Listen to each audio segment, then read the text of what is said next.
விஜய் ஸ்ரீ ஹரி அவர்களை உங்கள் முன் பெருங்கரகோஷங்களுடன் வரவேற்கிறோம்.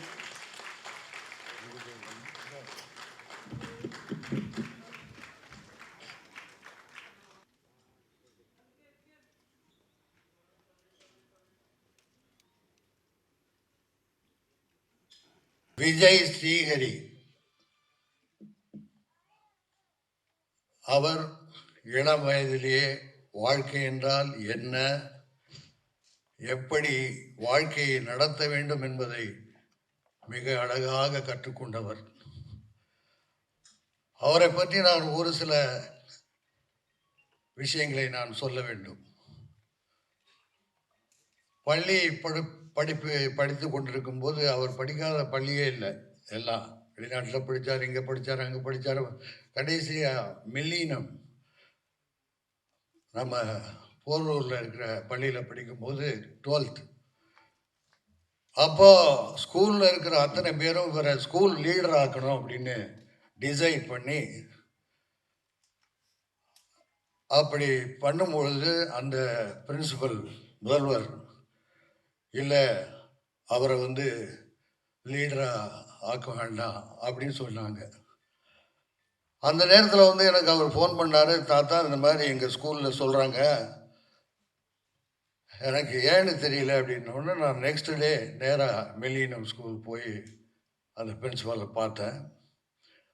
அப்போ அவங்கள்ட்ட கேட்டேன், ஏன் ஸ்டூடெண்ட்லாம் சேர்ந்து இவரை லீடர் பண்ணணும்னு சொல்கிறாங்க, நீங்கள் ஏன் அப்ஜெக்ட் பண்ணுறீங்க அப்படின்னு. அவர் ரொம்ப விளையாட்டில் தான் ரொம்ப கவனமாக இருக்கார், படிப்பில் கொஞ்சம் கம்மியாக இருக்கார் அப்படின்னு சொன்னாங்க. உடனே சொன்னேன் நான், அவருடைய கிளாஸ் டீச்சரை கூப்பிடுங்க, அவங்ககிட்ட கேட்டால் தெரியுமில்ல எப்படி படிக்கிறாருன்னு அப்படின்னு. உடனே என்ன பண்ணாங்க, டீச்சரை இன்டர்காம் பண்ணி கூப்பிட்டாங்க. வந்தார். வந்தவுடனே அவங்ககிட்ட கேட்டாங்க இந்த மாதிரி எப்படின்னு. பில்லியன் ஸ்டூடெண்ட்டு, நல்லா படிக்கிறாரு அப்படின்னு. நான் சொன்னேன், அதில் தான் டீச்சரே சொல்கிறாங்க, நீங்கள் மறுக்க காரணம் என்னன்னு அப்படி கேட்டேன்.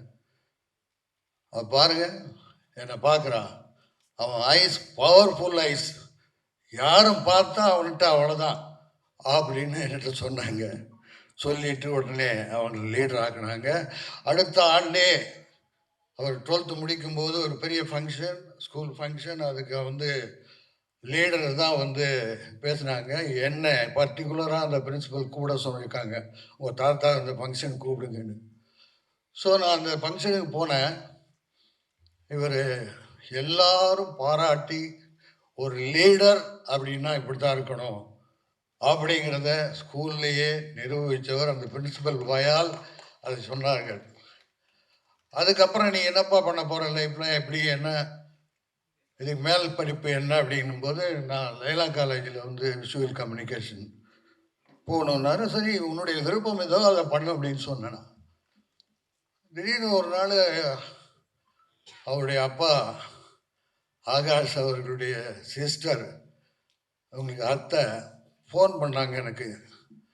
அந்த மாதிரி ஸ்ரீகிரி வெளிநாட்டில் போய் படிக்கணும்னு நினைக்கிறாரு, ஆனால் இங்கே லைலா காலேஜில் இடம் கிடச்சிருக்கு, இருந்தால் கூட வெளிநாடு போகணுன்றாரு. அப்படியே அவர் எப்படி விருப்பப்படுறாரோ அதை செய்வோம், எந்த நாட்டில் படிக்கணும்னு கேளுங்க அப்படின்னேன். அமெரிக்காவா, லண்டனா, சிங்கப்பூரா? ஏன்னா ஒரு குழந்தை படிக்கணும்னு சொல்லும் பொழுது அதை என்கரேஜ் பண்ணுறது தான் நம்முடைய கடமை. உடனே லண்டனுக்கு கிரீன்விச் யூனிவர்சிட்டியில் அப்ளிகேஷன் போட்டு உடனே செலெக்ஷன் ஆகி வர்றதுக்கு அழைப்பு வந்துடுச்சு. லண்டனுக்கு போய் 3 வருஷம் டைரக்ஷன், நடிப்பு, ப்ரொடக்ஷன் இது சம்மந்தப்பட்ட அத்தனையும் படிச்சுட்டு வந்தார். வந்தவுடனே என்னப்பா அடுத்தது என்ன செய்ய போகிறீங்க அப்படின்னு கேட்டேன். இல்லை டைரக்ஷன் பண்ணணும், நல்ல டைரக்டராக பார்த்து நான் அசிஸ்டண்ட்டாக ஒர்க் பண்ணணும்னு நினைக்கிறேன்னாரு. அப்படின்னா யாரும் சொல்லு, நான் வேணா சொல்லி ஏற்பாடு பண்ணுறேன் அப்படின்னேன். இல்லை நானே ஏற்பாடு பண்ணிக்குவேன், என்னுடைய திறமையினால தான் நான் வரணுமே தவிர யாரும் சொல்லி நான் வரக்கூடாது அப்படின்னு என்கிட்டே சொல்லிட்டாரு. சரி உங்கள் விருப்பம் அப்படின்னா பல இயக்குநர்களை போய் பார்த்துருக்காங்கன்னு நினைக்கிறேன். ஏன்னா இப்போ இயக்குநர்கள்ட்டெல்லாம் 10 பேர், 15 பேர், 20 பேர் உதவியாளராக இருக்காங்க, அவங்களையும் குறை சொல்ல முடியாது. அப்படி இருந்துட்டு இருக்கும்போது ஒரு நாள் வந்து சரி அடுத்தது என்ன நினைக்கிறேன், நடிப்பை பற்றி படிச்சிருக்கேன், இல்லை நடிக்கிறதுக்கு பண்ணலாமா அப்படின்னு கேட்கும்போது எந்த முடிவும் சொல்ல அவங்க அப்பா கிட்ட அதிக நேரம் எடுக்கிறேன்னு நினைக்காதீங்க, கருத்தை சொல்லணும் நான். அவங்க அப்பா கிட்ட சொல்லி பேசிகிட்டு இருக்கும்போது நான் சரின்னு கேட்டு வந்துட்டேன். ஒரு 2 நாள் கழித்து திடீர்னு வந்து என்னுடைய நெருங்கிய நண்பர், தமிழகத்தின் சூப்பர் ஸ்டார் ரஜினிகாந்த் அவர்கிட்ட நான் வந்து எதுவுமே அவர்கிட்ட ஃபைனல் டிஸ்கஷன் ஒன்று, அதை அவர்கிட்ட கேட்பேன், அவரும் எனக்கு சரியாக அட்வைஸ் பண்ணுவார், அது மாதிரி தான் பண்ணுவேன். ஸோ 2 நாள் கழித்து திடீர்னு ஃபோன் பண்ணேன், ரஜினி சாருக்கு ஃபோன் பண்ணி, சார் உங்களை நான் பார்க்கணும்.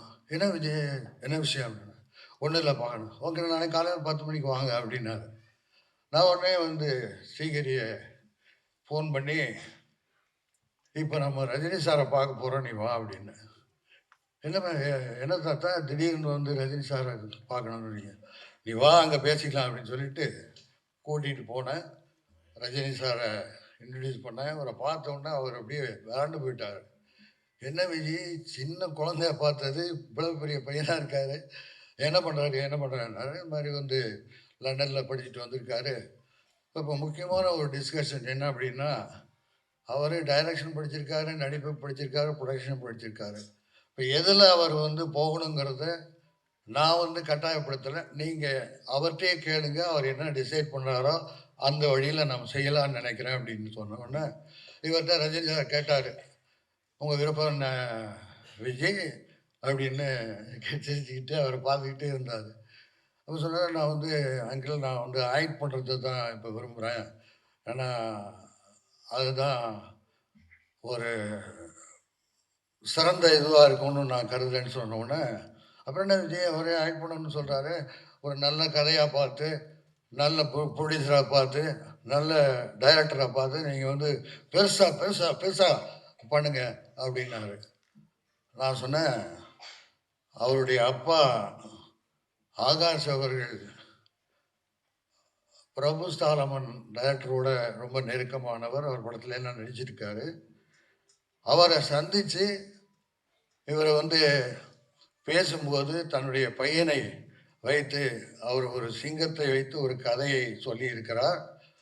அதை வந்து இப்போ அந்த படம் எப்படி பண்ணலாம் அப்படின்னு யோசிச்சுட்டு இருக்கோம் அப்படின்னு சொல்லும் பொழுது, சாலம்னா very good director, super Vijay, அப்போ என்ன கதை என்ன அப்படின்னாரு. நான் சொன்னேன், ஒரு சிங்கமும் இந்த ஹீரோவும், ஓஹோ படத்தில் சிங்கம் ஒரு ஹீரோ, இவர் ஒரு ஹீரோ, ரொம்ப நல்லா இருக்கேன், கதை என்ன? கதை எனக்கு முழுசாக தெரியாது சார், கதையை பற்றி டைரக்டர் தான் தெரியும் அப்படின்னு. ஒன்று பண்ணுங்க விஜய், டைரக்டர் என்கிட்ட கதையை சொல்லுங்கள், நான் வந்து கேட்கணும்னு ரொம்ப லைக் பண்ணுறேன் அப்படின்னாரு. சரி சார் ரொம்ப நன்றின்னு நடிப்புக்கு என்னென்ன எப்படி நடந்து கொள்ள வேண்டும், எப்படி நடிக்கணுங்கிறத பற்றி ஒரு 10 நிமிஷத்தை ஸ்ரீகரிட்ட ரொம்ப விளக்கமாக சொன்னார். இப்படி தான் சினிமா எல்லாம் அமைகிறத தான், யாரும் வந்து கொண்டு வர்றதில்ல, எல்லாமே படங்களும் வெற்றி பெறுவது, எல்லாம் நல்ல படம் தான் எடுக்கிறாங்க, ஆனால் அந்த படம் அமைவதில் தான் அது ஓடுது அப்படிங்கிறதெல்லாம் சொல்லிட்டு விட்டுட்டாரு.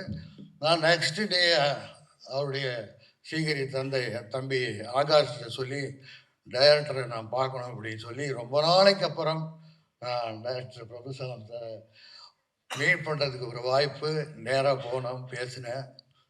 இந்த மாதிரி ரஜினி சார்கிட்ட சொன்னோம், அவர் கதை என்ன அப்படின்னு கேட்கணுன்னாரு. ஓகே நான் ஒன்றும் பிரச்சனை இல்லையே, எப்போ போய் கேட்கலாம் என்னன்னு. ஒரு நிமிஷம் இல்லைங்க, நான் ஃபோனை போட்டு வேறு ஏதோ மீட்டிங்கில் இருந்தார், கொஞ்சம் உடனே அடுத்த லைனில் வந்தார். சார் நான் இந்த மாதிரி டைரக்டர் பிரபுசாலமன் சார் ஆஃபீஸில் அவர் பக்கத்தில் தான் இருக்கேன், நீங்கள் கதையை கேட்கணும்னு சொன்னீங்களா, நீங்கள் வந்து நேராக வந்து கேட்கணும்னா சரி சொல்கிறதுக்கு, இல்லைன்னா ஃபோனில் கேட்கலாம், ஒன்றும் ஃபோன்லேயே பேச சொல்லுங்கள் அப்படின்னு சொல்லி கிட்டத்தட்ட ஒரு 1/2 மணி நேரம் டைரக்டர்கிட்ட ரஜினிகாந்த் அவர்கள் கதையை கேட்டாங்க. கேட்டதுக்கு அவருக்கு வாழ்த்து சொல்லிட்டு விஜய்கிட்ட ஃபோனை கொடுங்கன்னாங்க. விஜய் சூப்பர் விஜய், அருமையான கதை, பிரமாதமாக வரும் படம், நீங்கள் அவர் எடுக்க நினைத்ததில் ஒரு ஷாட்டு கூட மாற்ற தேவையில்லை. அந்த அளவுக்கு வந்து from the beginning to end with சென்டிமெண்ட்டோட சொல்லியிருக்காரு. சூப்பர் அப்படின்னாரு. ரொம்ப மகிழ்ச்சியாக இருந்தது. சரி, டைரக்டர் சொல்லியாச்சு, நண்பர் வந்து வாழ்த்து சொல்லிட்டாரு. யார் ப்ரொடியூஸ் பண்ணுறது?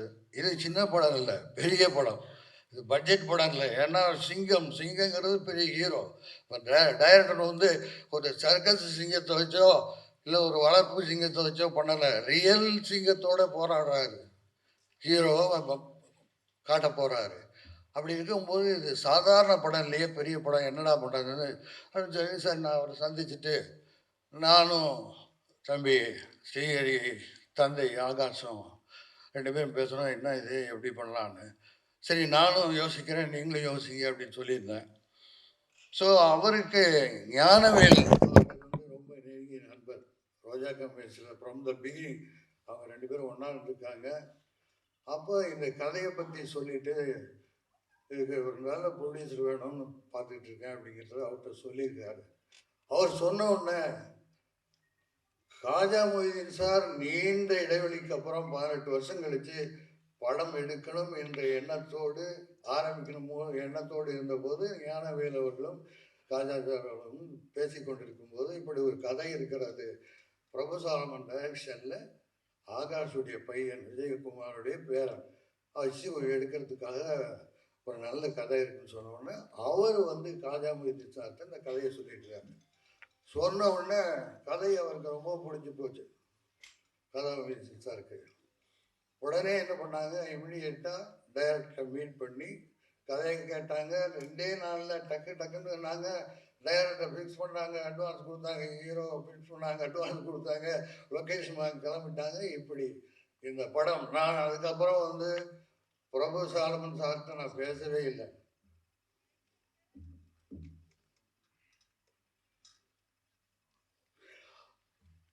அதுக்கப்புறம் நான் பேசவே இல்லை. அதுக்கப்புறம் நான் ரோஜா கம்பெனி சார், காஜா மொய்தீன் சார்கிட்டையும் நான் அதிகமாக ஃபோன் பண்ணி பேசலை. ஏன்னா ஒரு படத்தினுடைய இயக்குனர், ஒரு ப்ரொடியூசர், அதாவது நீண்ட இடைவெளிக்கு அப்புறம் வந்து படம் எடுக்கிறான்னு சொன்னாக்கா சாதாரண விஷயம் இல்லை.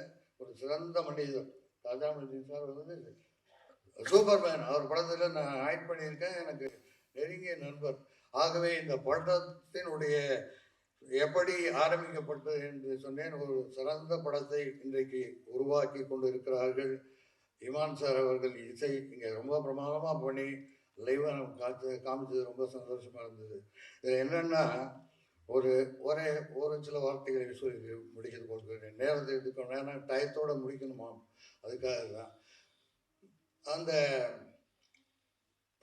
படத்தினுடைய தயாரிப்பாளர் இன்ஷல்லா நாகூர் ஆண்டவர் ரூபத்திலே காஜா மொய்தீன் அவர்களும், ஜீசஸ் இயேசுவினுடைய உருவத்திலே பிரபு சாலமன் அவர்களும்,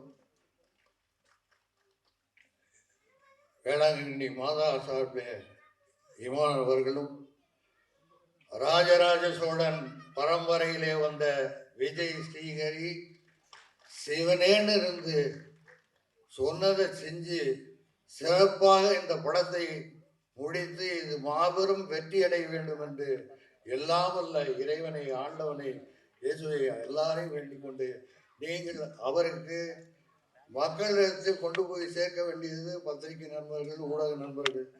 அதை நல்லவங்களை நீங்கள் எப்போதுமே வரவேற்றிருக்கீங்க. அந்த முறையில் அவருக்கு வருங்காலத்தை சிறப்பாக அமைத்து கொடுக்க வேண்டியது உங்களுடைய கையில் இருக்கிறது.